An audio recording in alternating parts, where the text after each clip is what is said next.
వచ్చి పెద్ద తలకాయ ఒకటి ఉంది కదా, వేదాలు చేత్తో పట్టుకున్నది, ఎప్పుడు వేదాలు చెప్పే పెద్ద తలకాయ, 4 ముఖాలున్నవారు ఒక ఆయన ఉన్నారు బ్రహ్మగారు, ఆయన దగ్గరికి వెళ్దాం, ఆయన చెప్తారు అని సత్యలోకానికి వెళ్ళారు.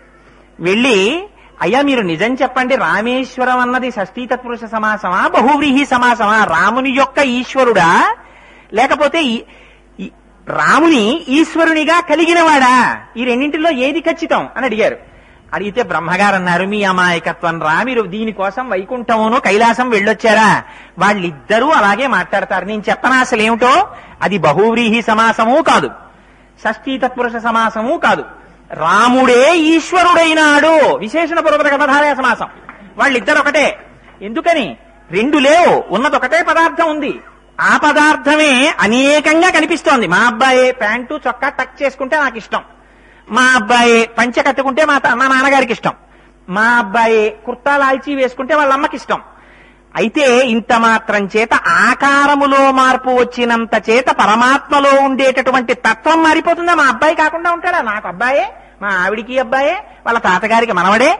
ఏ రకమైనటువంటి వేషధారణ వేసుకున్నా సరే వాడిలో ఉండేటటువంటి తత్వము మారనట్టే అదే పరమాత్మ రూపములను మార్చినంత మాత్రం చేత ఆయన ఒకటి కాకుండా పోరు. ఆ ఉన్నది ఒకటే పదార్థము ఇన్ని రకాలుగా నీకు కనపడుతోంది. ఇన్ని రకాలుగా కనపడుతోందని నువ్వు అనుకున్నావా? నువ్వు మోసపోయావు. ఇన్ని రకాలున్నాయి, అదొకటి ఇదొకటి, ఇది వేరు అది వేరు అని నీకు భావన ఉన్నంత కాలం నిజంగా వైకుంఠం ఒకటి, కైలాసం ఒకటి, శివుడు ఒకడు, విష్ణు ఒకడు, ఆయనకుండే సైన్యం ఆయనకి, ఈయనకుండే సైన్యం ఈయనకి ఉంటే ఎప్పుడో అప్పుడు ఘర్షణ ఉండి తీరుతుంది, ఎక్కడో అక్కడ యుద్ధం జరిగి తీరుతుంది.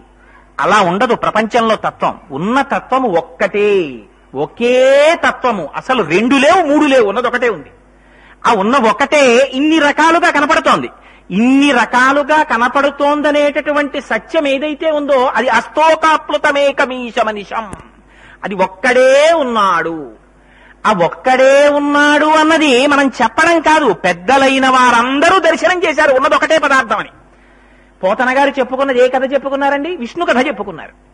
విష్ణు కథ చెప్పుకున్నటువంటి పోతన గారు భాగవతం 10వ స్కంధాన్ని ఆంధ్రీకరిస్తున్నారు. వ్యాస భాగవతాన్ని యథాతథంగా ఆంధ్రీకరించలేదు.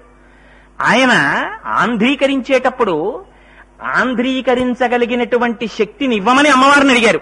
శ్రీ విద్యా సాంప్రదాయం పోతనామాచ్యుల వారికి తెలియదు అనడం దుస్సాహసం. ఇందుచేత మరొక మాట చెప్పారు, అమ్మలగన్నయమ్మ ముగురమ్మల మూలపుటమ్మ చాలా పెద్దమ్మ, సురారులమ్మ కడుపారడి బుచ్చినయమ్మ తన్ను లోనమ్మిన వేల్పుటమ్మల మనంబున ఉండెడియమ్మ దుర్గమాయమ్మ కృపాప్తినిచ్చుట మహత్వ కవిత్వ పటుత్వ సంపదలన్నారు. ఇప్పుడు మీరు ఆ మహత్వ కవిత్వ పటుత్వ సంపదల్ ఈ 4ంటిని బీజాక్షరాల్లో పెట్టండి. ఓం ఐం హ్రీం శ్రీం. ఈ పైన ఎవరి గురించి చెప్పారు? అమ్మలగన్నయమ్మ ముగురమ్మల మూలపుటమ్మ శ్రీమాత్రే నమః. ఓం ఐం హ్రీం శ్రీం శ్రీమాత్రే నమః అన్న మాట అని నేను ఎందుకు చెప్పుకుంటున్నాను విష్ణు కథ? ఈ విష్ణు కథ చెప్పడంలో కారణం శ్రీకైవల్య పదంబు కోరుటకునై చింతించదన్ లోకరక్షైకారంభకు భక్తపాలన కళా సంరంభకున్ దానవోద్రేక స్తంభకు కేళి లోల విలస దృగ్జాల సంభూత నానా కంజాత భవాండ కుంభకు మహానందాంగనాఢింబకున్. ఎక్కడ చెప్పారు? ఎక్కడైనా కృష్ణుడి కథ చెప్తున్నానని చెప్పారా? శ్రీ మహావిష్ణువు కథ చెప్తున్నానని చెప్పారా? లేకపోతే ఇది ఒక పారితోషికానికి చెప్పుకుంటున్నానని చెప్పారా? లేకపోతే నాకు సన్మానం చేస్తారు కాబట్టి చెప్పుకుంటున్నానని చెప్పుకున్నారా? నాకు లేకపోతే ఏదో బిరుదిస్తారని చెప్పుకుంటున్నానని చెప్పుకున్నారా? శ్రీకైవల్య పదంబు కోరుటకునై. శ్రీకైవల్యము అన్న మాట అద్వైత సాంప్రదాయంలోది. శ్రీకైవల్యం అంటే పునరావృత్తి రహిత శాశ్వత శివ సాయుధ్య స్థితి. ఆయన తప్ప వేరొకడు లేడు అనగలిగినటువంటి స్థితి. అందుకే తంతువులందు చేలము విధంబున ఏ పరమేశుమూర్తి ఎందింతయు పుట్టునట్టి జగదీశుడనంతుడి దైత్యమాతృనిట్లంతము చేయుటెంత పని అద్భుతమే వినుమంతలోన వాడంతము పొందుటెల్లగని ఆతని బంధులు గర్ధబంబులై అన్న గొప్ప గొప్ప పద్యాలు పోతన గారి నోటి వెంట రాగలిగాయి. అందుకని శ్రీకైవల్య పదంబు కోరుటకునై మళ్లీ పుట్టవలసినటువంటి అవసరం లేని మోక్ష సామ్రాజ్య స్థితి కోసం ఇక్కడే ఇప్పుడే ఉన్నది ఒక్కటే అన్న జ్ఞానసిద్ధి నాలో నిలబడడం కోసం నేను ఈ విష్ణు కథ చెప్పుకుంటున్నాను అని ఎవరని చెప్పారు? మహానందాంగన ఢింబకుడి గురించి చెప్తున్నానన్నారు. ఎవరు మహానందాంగన ఢింబకుడు? బాహ్యమునందు ఆ నందుని యొక్క భార్య మహానందం అంటే సామాన్యమైన ఆనందం, మానవానందం, ఇలా ఆనందాలకి లెక్క వేసుకుంటూ పోతే అమ్మవారి పేరు మహానందం. ఎందుకని అమ్మవారి స్తోత్రంలో, ఖడ్గమాలా స్తోత్రంలో అమ్మవారికి మహానందమయి అని ఒక పేరు. ఆ మహానందము యొక్క డింబకుడైన ఆ అమ్మవారి యొక్క పుత్రుడు. ఎందుకని అమ్మవారికి అమ్మవారి పుత్రుడికి భేదం ఎక్కడ ఉంటుంది? అందుకని అమ్మవారి పుత్రుడు అనడానికి ఏమిటి అధికారం? కృష్ణ భగవానుణ్ణి. కరాంగుళిన కోత్పన్న నారాయణ దశాకృతి. అమ్మవారు ఇలా అంటే 10 అవతారాలు వచ్చేవి గోళ్లల్లోంచి. అందుకని నారాయణుని యొక్క 10 అవతారాలు ఎక్కడి నుంచి వచ్చాయి? అమ్మవారి యొక్క గోళ్లల్లోంచి వచ్చాయి. అందుకని మహానందాంగన డింబకుడిగా చెప్పుకుంటున్నాను. మీరు చూడండి, అందుకే మాఘమాసంలో వచ్చేటటువంటి అర్ధరాత్రి నాడు లింగోద్భవం. దానికి ఖచ్చితంగా 6 నెలలు వెనక్కి వెళ్ళండి, వెడితే మళ్ళీ మనకి 6 నెలల వెనకాతల శ్రావణ మాసంలో కృష్ణపక్షంలో అర్ధరాత్రి వేళ కరచరణాదులతో కూడినటువంటి కృష్ణ భగవానుడి యొక్క ఆవిర్భావం. అది అర్ధరాత్రే, ఇది అర్ధరాత్రి. అదే అర్ధరాత్రి మళ్ళీ అక్కడ నందవ్రజంలో దుర్గామాత యొక్క ఆవిర్భావం. ఆవిడ యోగమాయగా జనించింది. ఇప్పుడు అర్ధరాత్రి పుట్టినటువంటి అమ్మవారు భగవంతుడా, అర్ధరాత్రి పుట్టిన శ్రీకృష్ణుడు భగవంతుడా, అర్ధరాత్రి ఏర్పడి లింగోద్భవం ఏర్పడిన పరమశివుడు భగవానుడా? పోతన గారు అంటారు, స్త్రీ పురుష నపుంసక మూర్తియును కాక, తిరియక అమర నరాది మూర్తియును కాక, కర్మ గుణభేద సరసప్రకాశి కాక, వెనుకనన్నియు తానగు విభుతలంతు అజాయమానో బహుధా విజాయతే. అసలు దానికి ఒక స్వరూపం లేదు. అది నిరాకార నిర్గుణ సచ్చిదానంద స్వరూపమైనటువంటి చైతన్యం. అది తనంత తానుగా ఒక ఆకృతిని పొందుతోంది. అది స్త్రీ ఆకృతినైనా పొందొచ్చు, పురుషాకృతిని పొందొచ్చు, లేదా పరమశివాకృతిని పొందొచ్చు, లింగాకృతిని పొందొచ్చు. ఏ ఆకృతిని పొందినా ఆకృతి కాదు ప్రధానం. ఏది ప్రధానం? లోపల ఉన్నటువంటి పరమాత్మ తత్వం ప్రధానం. అందుకని ఉన్నది ఒక్కటే స్వరూపము. వివేకానందుడు దీని గురించే ఒక మాట చెప్తాడు. మీరు కర్ర పట్టుకుని గోడ దాటి వెళ్ళిపోవడానికని ప్రయత్నం చేస్తారు. పరిగెత్తి పరిగెత్తి పరిగెత్తి పరిగెత్తి గోడ దాటడం కోసమని వచ్చేటటువంటి వాడు కర్రని భూమిలోకి తాటించి కర్రని ఆలంబనగా చేసుకుని తన శరీరాన్ని పైకెత్తి గోడ మించి అవతల వైపుకు పడిపోతూ ఉంటాడు. పడిపోయేటప్పుడు, అయ్యో కర్రా, నన్ను ఇంత దూరం తీసుకొచ్చావు, నిన్ను ఇవతల వైపు వదిలేసి కృతజ్ఞతతో నేను అవతల వైపుకి వెళ్ళిపోనా, నిన్ను నాతో తీసుకెడతాను రా అని ఆ కర్రని తనతో తీసుకెడతాడు. ఆ కర్రని ఇటు వదులుతాడు, తాను అటు పడిపోతాడు. ఎంతవరకు మీకు మూర్తి ఆరాధన? మూర్తి ఆరాధన సగుణము నుంచి నిర్గుణారాధనలోకి వెళ్లడం కోసం. అందుకని ఒక రకంగా చెప్పవలసి వస్తే సాకారమైనటువంటి మూర్తి ఆరాధన నుంచి లింగస్వరూపమైనటువంటి ఆరాధనలోకి ప్రవేశించడం ఒక మెట్టు పైకి ఎక్కడంతో సమానం, లోపల ఉండేటటువంటి అభ్యాసం రీత్యా. అందుచేత అదిగో అలా పైకి గోడ దాటిపోయేవాడు కర్రను ఎలా తీసుకెళ్లాడో, మీరు ఉపాసన చేసే మూర్తి స్వరూపం కూడా మీకు ఎక్కడి వరకు పనికొస్తుందంటే జ్ఞానసిద్ధి కలిగి అంతటా ఉన్నది ఒక స్వరూపం అని చెప్పడం కోసం. ఇది తెలిసిన మహాపురుషుడు కనుక, జగత్తుకంతటికీ ఈ విషయాన్ని వెల్లడించినటువంటి జగద్గురువులు కనుక, శంకరులు ఎక్కడికి వెళ్ళనివ్వండి, ఏ ఆలయంలోకి వెళ్ళనివ్వండి, ఆ ఆలయంలో ఉండేటటువంటి పరమాత్మ స్వరూపం గురించి స్తోత్రాలు చేశారు తప్ప ఈ స్వరూపంగా ఉంటేనే స్తోత్రం చేస్తాను, ఈ స్వరూపంగా ఉంటేనే స్తోత్రం చేయనని శంకరాచార్యులు వారు అనలేదు. ఎందుకనలేదు? అంతటా ఉన్నది పరమాత్మయే అని గుర్తిరిగినటువంటి జగద్గురువు కనుక, అది మనకి తెలియచెప్పిన మహాపురుషుడు కనుక. అందుకని అదిగో అది పరమాత్మ తత్వం అంటే. అటువంటి పోతన గారు భాగవతాన్ని అంధీకరిస్తుంటే ఆయన దశమస్కందంలో ఒక లీల వ్రాశారు. అది ఎంత చిత్రమైన లీలంటే, కృష్ణ భగవానుడికి ఇంకా పాకుతున్నటువంటి వయస్సు. అటువంటి స్థితిలో అమ్మగారు ఆయన కాళ్ళకి యశోదాదేవి గజ్జెలు పెట్టింది. ఆయన ఆడుకుంటున్నాడు. ఆడుకుంటుంటే అక్కడ ఉన్నటువంటి మట్టిలో ఆడుకుంటున్నాడు. పొద్దున్నే లేచి ఆ కృష్ణ పరమాత్మ యొక్క సౌందర్యాన్ని చూసి మురిసిపోయినటువంటి అమ్మ ఆయనకి చక్కటి బట్టలు కట్టి ఆ పైన ఉండేటటువంటి ఆ కొప్పు వేసి, ఆ కొప్పుకి ముత్యాల సరాలు చుట్టి మంచి పట్టుబట్ట కట్టి ఒంటి నిండా ఆభరణాలు వేసి విడిచిపెట్టేది. ఆ పిల్లవాడు ఆడుకుంటుంటే చూసి అమ్మ మురిసిపోతుండేది. ఆ పిల్లవాడు మట్టిలో పారాడుతూ ఆడుకుంటున్నాడు కృష్ణుడు. మట్టిలో పారాడుతూ ఆడుకుంటున్నటువంటి కృష్ణుణ్ణి చూసిన పోతన గారు నాకు కృష్ణుడు కనపడుతున్నాడు అనలేదు.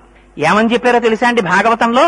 ఆ పిల్లవాడు మట్టిలో ఆడుకుంటుంటే ఒంటికి రాసుకున్నటువంటి మట్టి నాకు విభూతిలా కనపడుతోందన్నారు. అంతేకాదు, ముందర వెలుగొందు ముక్తాలలామంబు తొగల సంగడి కాని తునకగాగా, పాలభాగంబుపై పరగు నావిరి బొట్టు కాముని కాల్చిన కన్నుగాగా, కంఠమాలికలోని ఘననీల రత్నంబు కంఠమాలికలోని ఘననీల రత్నంబు కమనీయమగు మెడ కప్పుగాగా హారవల్లులురగ హారవల్లులు కాగ బాలలీల ప్రౌఢ బాలకొండు శివుని పగిది నొప్పె శివునకును తనకును వేరులేమి తెలియ వెలయునట్లు తనువునంటిన ధరణీపరాగంబు పూసిన నిరిభూతి పూతగాగా. కృష్ణుడు మట్టిలో ఆడుకుంటుంటే ఆ మట్టి తీసి ఒంటి మీద పోసుకుంటే నాకు కృష్ణుడు కనపట్టలేదు, ఒంటికి విభూతి రాసుకున్నటువంటి శంకరుడు కనపడుతున్నాడన్నారు. తనువునంటిన ధరణీపరాగంబు పూసిన నిరిభూతి పూతగాగా ముందర వెలుగొందు ముక్తాలలామంబు తొగల సంగడిగాని తునకగాగా. అమ్మ యశోదాదేవి కొప్పు వేసి దానికి ముత్యాలు చుట్టింది హారం. చుడితే పోతన గారు అంటున్నారు, నాకు ముత్యాల హారం కనపట్టలేదు, ఆ చంద్రశేఖరుడై పరమశివుడు కొప్పు మీద పెట్టుకున్నటువంటి చంద్రరేఖ కనపడుతోంది. శంకరులు అంటారు, కళాభ్యాం చూడాలంకృత శిశికళాభ్యాం విజితప ఫలాభ్యాం భక్తేషు ప్రకటిత ఫలాభ్యాం భవతు మే శివాభ్యాం అస్తోక త్రిభువన శివాభ్యాం హృది పునర్భవాభ్యాం ఆనంద స్ఫురదనుభవాభ్యాం నతిరియం అని. అలా ఆ చంద్రరేఖని ధరించినటువంటి పరమశివుడు కనపడుతున్నారన్నారు. ముందర వెలుగొందు ముక్తాలలామంబు తొగల సంగడిగాని తునగగాగా పాలభాగంబుపై పరగు నావిరి బొట్టు కాముని కాల్చిన కన్ను కాగా. అమ్మ పిల్లవాడు ఆడుకోవడానికి విడిచిపెట్టేటప్పుడు పాలభాగమునందు ఇంత ఆవిరి బొట్టు పెట్టింది. నాకు కృష్ణ పరమాత్మ యొక్క లలాటమునందు ఆవిరి బొట్టు కనపట్టలేదు, శంకరుడి యొక్క లలాటము మీద ఉన్నటువంటి మూడవ కన్నులా కనపడుతోందన్నారు. అందుకని పాలభాగంబుపై పరగు నావిరి బొట్టు కాముని కాల్చిన కన్ను కాగా కంఠమాలికలోని ఘననీల రత్నంబు కమనీయమగు మెడ కప్పు కాగా. మెడలో అమ్మ పెద్ద హారం ఒకటి వేసి దాని మధ్యలో ఒక నీలపు పటక అన్నొక దాన్ని వేసింది. ఆ నీలపు రాయి యొక్క కాంతి కంఠం మీద పడుతోంది. పడుతుంటే నాకు కృష్ణుడి మెళ్ళో వేసుకున్న హారం కనపట్టలేదు. శంకరుడు హాలాహలాన్ని భక్షించడం వల్ల కంఠంలో ఉంచుకోవడం వల్ల నీలకంఠుడైతే కంఠం నీలంగా ఉన్నట్టుగా నాకు నీలకంఠుడిగా కనబడుతున్నాడు. హారవల్లులురగ హారవల్లులు కాగా ఆ మెడలో వేసిన హారాలు నాకు హారాల్లా కనపట్టలేదు, పావుల్లా కనపడుతున్నాయి. బాలలీల ప్రౌఢ బాలకొండు శివుని పగిది నొప్పే నాకు కృష్ణుడు కనపట్టలేదు, నాకు శివుడు కనబడుతున్నాడు. శివునకును తనకును వేరులేమి తెలియవెలయున్నట్లు శివుడికి నాకు భేదం లేదయా పోతనా అని కృష్ణుడు నాకు బోధ చేస్తున్నాడా అన్నట్టుగా నేను కృష్ణుడి గురించి రాస్తే నాకు కృష్ణుడు కనబడ్డం మానేసి నాకు శివుడు కనబడ్డాడని రాసుకున్నారు పోతన గారు. ఇది దర్శనం అంటే.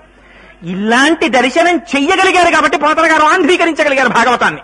అందుకనే అంతటి మహానుభావుడు చేతులారంగ శివుని పూజింపడేని నోరు నొవ్వంగ హరికీర్తి నుడువలేని దయయు సత్యంబు లోనుగా తలపడేని కలుగనేటికి తల్లుల కడుపు చేటు అన్నాడు. ఆ పరమశివుణ్ణి ఆరాధించని నాడు నోరు నొప్పి పెట్టేటట్టుగా ఆ శ్రీ మహావిష్ణువు యొక్క కీర్తిని చెప్పలేని నాడు, దయా సత్యము లోపల లేనినాడు ఎందుకురా అమ్మని బాధ పెట్టడం తప్ప నువ్వు పుట్టడం అని పోతనగారంతటి వారు ఆ మాట రాశారంటే ఎంత శివకేశవుల మధ్య భేదం లేనటువంటి స్థితిని, ఉన్నది ఒకే పదార్థం అనేటటువంటి సత్యాన్ని ఆవిష్కరించారో మీరు చూడండి. ఈ విషయంలో అస్తోకాప్లుతమేకమీశమనిశం అంటే ఆ దర్శనం చేసినటువంటి మహానుభావుల యొక్క స్థితి. తిక్కనగారని మనకి మహాభారతాన్ని ఆంధ్రీకరించినటువంటి మహాపురుషుడు, ఆయన సంకల్పం చేశారు. హృదయాహ్లాది చతుర్థమ్యుర్జిత కథోపేతంబు నానారసాభ్యుదయోల్లాసి విరాట పర్వమట ఉద్యోగాదులన్ కూడగా 17 తెనుంగు భాష జన సంప్రాప్యార్థముల్ పెంపునన్ అని బుధ సంతోషంబు నిండారగన్నని. నేను ఈ విరాట పర్వాన్ని హృదయాహ్లాది, ఇది చాలా సంతోషాన్ని కలిగించేటటువంటిది, దీన్ని నేను ఆంధ్రీకరించడం ప్రారంభిస్తాను ఉద్యోగ పర్వంతో పాటుగా మొదలుపెట్టి అని ఆంధ్రీకరించడం కోసమని సంకల్పం చేశారు. సంకల్పం చేస్తూ వారు చేసిన ప్రార్థనా శ్లోకం ఏమిటో తెలుసా అండి తిక్కన గారు? శ్రీయన గౌరినాబరగు చెల్వకు చిత్తము పల్లవింప భద్రాయితమూర్తి అయి విష్ణు రూపాయ నమశివాయని పల్కెడు భక్తజనంబుల వైదికధ్యాయిత కిచ్చమెచ్చు పరతత్వము కొల్చెద నిష్టసిద్ధికిన్నని రాసుకున్నారు విరాట పర్వం ప్రారంభంలో. ఎంత గొప్ప పద్యం రాశారో చూడండి. శ్రీయన గౌరినాబరగు చెల్వకు చిత్తము పల్లవింప భద్రాయితమూర్తి అయి హరిహరంబగు రూపము దాల్చి విష్ణు రూపాయ నమశివాయ అని పల్కెడు భక్తజనంబుల వైదికధ్యాయిత కిచ్చమెచ్చు. శ్రీయన గౌరినాబరగు, శ్రీ అంటే లక్ష్మీదేవి, గౌరీ అంటే పార్వతీదేవి. మన దృష్టిలో ఏమిటంటే లక్ష్మీదేవి అంటే విష్ణుమూర్తి యొక్క భార్య, పార్వతీదేవి అంటే పరమశివుడి భార్య. మన యొక్క అజ్ఞానం ఎంతవరకు వెళ్ళిపోయిందంటే ఇవాళ మనకి భార్యలున్నట్టే ఆ భార్యని ఏమండి మీ ఆయన ఎవరండి అంటే కోటేశ్వరరావు గారు మా ఆయనండి అని మా ఆవిడ చెప్పినట్టు, లక్ష్మీదేవి అంటే విష్ణుమూర్తి యొక్క భార్య, పార్వతీదేవి అంటే పరమశివుని యొక్క భార్య. అందులో ఉండేటటువంటి తత్వ విచారణం పోయి వాళ్ళు కూడా సామాన్యమైనటువంటి మనుష్యుల్లాగా వాళ్ళకి కూడా భార్యలున్నట్టు, ఆ భార్యలు భర్తలన్నట్టు. అసలు అది ఎందుకు చెప్పారో మర్చిపోయాం. తత్వ విచారణం చేయడం అంటే మహానుభావుడు తిక్కన గారు చూడండి, శ్రీ అన్న గౌరీనావరగు, లక్ష్మి అంటే నా దృష్టిలో గౌరీ అంటే లక్ష్మి అని పేర్లు కలిగినటువంటి ఒకే ఒక కాంత మనస్సు ఆనందించేటటువంటి స్వరూపం కలిగినటువంటి హరిహర స్వరూపమైన వాడెవరున్నాడో వాడు శివుడు కేశవుడు అని చెప్పడానికి వీలు లేని రెండింటి యొక్క సమన్వయమూర్తి ఎవరున్నారో అటువంటి వాడు విష్ణు రూపాయ నమః శివాయ, విష్ణు రూపంగా ఉన్నటువంటి శివ నమస్కారం, శివరూపంగా ఉన్న విష్ణువా నీకు నమస్కారం అని పలకగలిగినటువంటి వైదికఛాయితకిచ్చమెచ్చు పరతత్వము కొల్చెదనిష్ట సిద్ధికిన్ అని నమస్కారం చేసేటటువంటి వారి యొక్క నమస్సులందుకునేటటువంటి భద్రాయుతమూర్తి ఉన్నాడే ఆ హరిహరనాథుడికి నమస్కరిస్తున్నానన్నారు. అని నమస్కరిస్తే ఆయనకి జరిగిన ఆశ్చర్యం ఏమిటో తెలుసా అండి? అది నిద్ర కాదు, సమాధి స్థితి. అటువంటి స్థితిలో తిక్కన గారు ఒక రోజున కూర్చునుండగా మరి తండ్రి గారు దర్శనమిచ్చారు. దర్శనమిచ్చి స్వర్గలోకంలో నువ్వు చేసినటువంటి ఒకానొక శ్లోకానికి మెచ్చుకున్నటువంటి వాడే పరమాత్మ నాకు స్వర్గలోక ప్రాప్తినిచ్చి తన పక్కన కూర్చోపెట్టుకుని నా దగ్గర సేవలు అందుకున్నాడు. ఏమిటో తెలుసా శ్లోకం? కిమస్తిమాలా కిమ కౌస్తుభం వా అని ఒక శ్లోకం రాశారు తిక్కన గారు. అంటే పరమాత్మ అసలు నీకు ఏది ఇష్టం? నీకు ఎముకలతో పుర్రెలతో కూడిన దండ ఇష్టమా? నీకు కౌస్తుభ రత్నం ఇష్టమా? మరి ఏమిటి, ఒకసారి శివుడిగా ఉంటేనేమో పుర్రెలమాల వేసుకుంటావా, ఒకసారేమో కౌస్తుభ రత్నం పెట్టుకుంటావా? ఈ రెండింటిలో నీకు అసలు ఏది ఇష్టమని అడిగారు.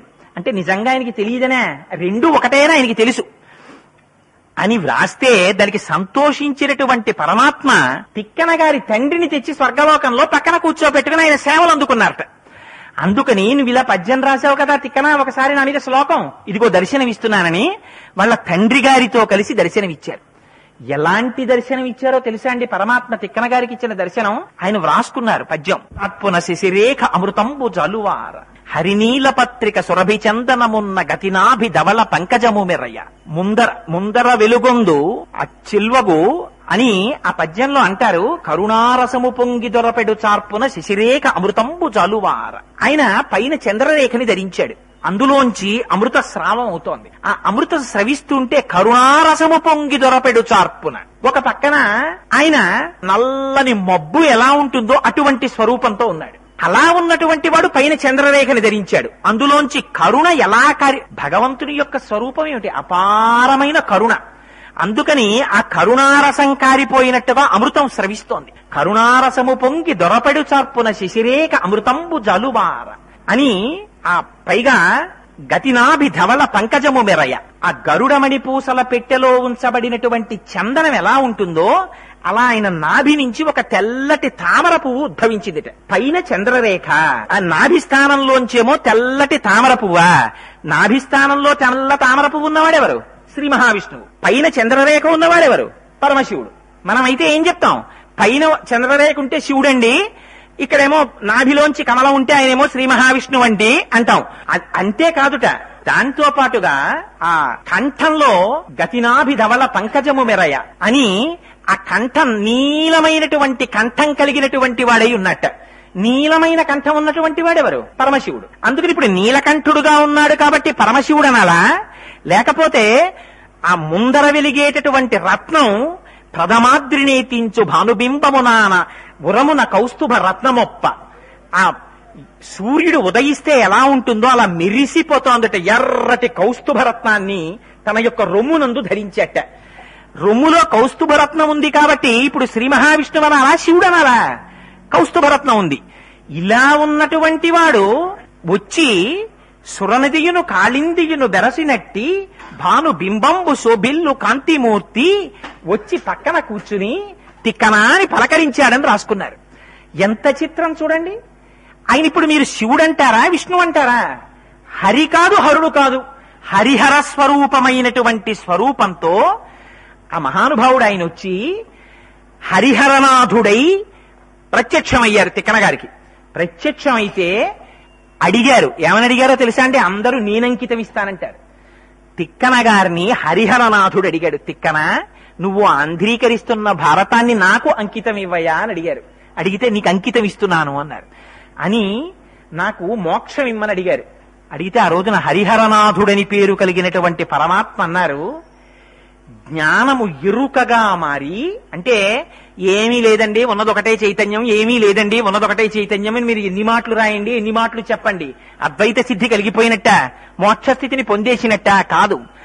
ఎప్పుడు భగవంతుని యొక్క నిర్హేతుకమైన కృప కలిగి అది తప్ప వేరొకటి లేదన్న స్థితిలో తాను ఉండిపోగలుగుతాడో అలా ఉండిపోగలిగినటువంటి స్థితి మోక్షస్థితి. అది చెప్పిన వాళ్ళందరికీ వస్తుందా? చెప్పిన వాళ్ళందరికీ వస్తుందన్న నమ్మకం ఏం లేదు. పోనీ ఇలా చేస్తే వస్తుందా? అలా అని ఏం ప్రమాణం లేదు. రమణులకి గురువులు ఉన్నారా? రమణులకి ఏం గురువులు లేరు. మరి రమణులకి రాలేదా? వచ్చింది. యథార్థంగా మాట్లాడితే చంద్రశేఖర పరమాచార్యుల వారంతటి వారికి సన్యాసాశ్రమంలో ముందు గురువు ఉన్నారా? ముందు గురువులు లేరు. లేకపోయినా మరి పరమాచార్యుల వారు అది అనుభవించలేదా? అనుభవించారు. మరి ఎలా అనుభవించగలిగారు? అంతే, అది పరమాత్మ యొక్క నిర్హేతుక కృప.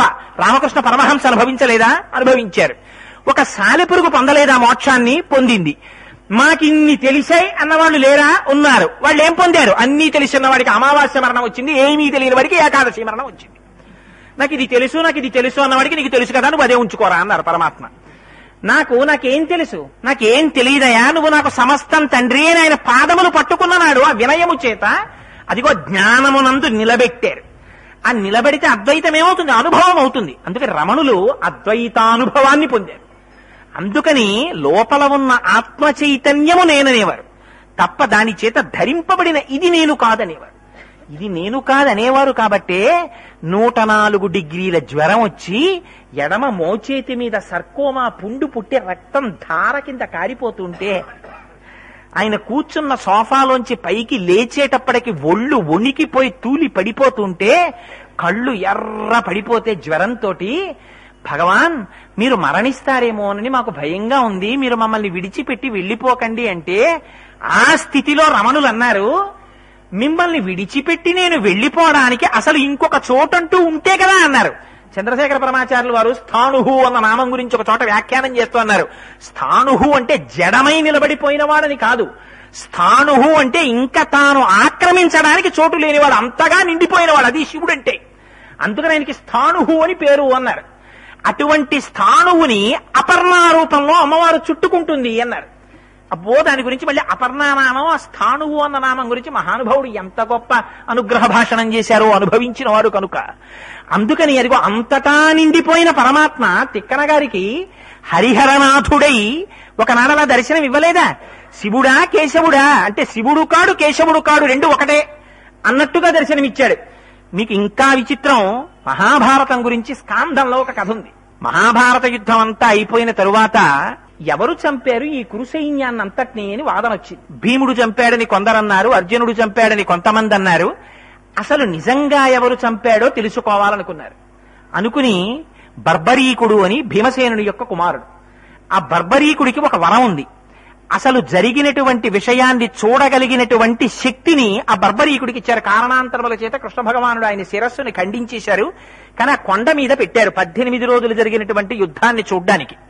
ఆ బర్బరీకుడి యొక్క శిరస్సు కొండ మీద ఉంది. ఆయన చూశాడు కదా, ఆయనకి సత్యం గోచరం అవుతుంది. అందుకని ఆయన అడుగుదాం అసలు ఎవరు చంపారో అన్నారు.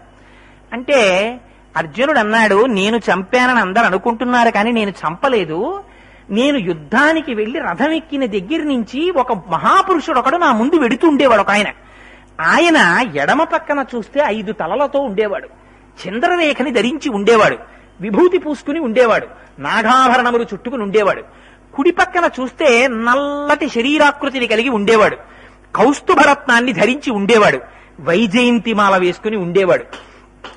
అలా నాకు ఏదో ఒక స్వరూపం కనపడుతుండేది. రండి అడుగుదామని బర్బరీకుడి దగ్గరికి వెళ్ళారు. వెళ్లి కొండ మీద బర్బరీకుడిని అడిగారు.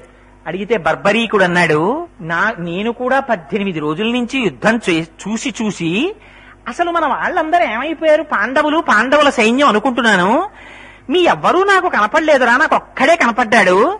ఎడమవేపున విభూతి ధారణ చేసి సర్పాభరణములను ధరించి 5 తలలు కలిగి చంద్రరేఖని శిరస్సు మీద ధరించిన వాడు, కుడి పక్కన నల్లటి శరీరాకృతిని కలిగినటువంటి వాడు, ఆ కౌస్తుభరత్నాన్ని ధరించిన వాడు, వనమాల విరాజితుడు అయినటువంటి వాడు ఎవరున్నాడో ఆయన ఒక చేత త్రిశూలాన్ని ఒక చేత ఖడ్గాన్ని ధరించి సుదర్శన చక్రాన్ని పట్టుకొని ఇన్ని కోట్ల మందిని సంహరించిన వాడు ఆయన ఒక్కడే, వేరొకడెవ్వరూ సంహరించలేదన్నాడు. ఇదే ప్రహ్లాదోపాఖ్యానంలో శ్రీమన్నారాయణుడు చెప్తాడు భాగవతంలో.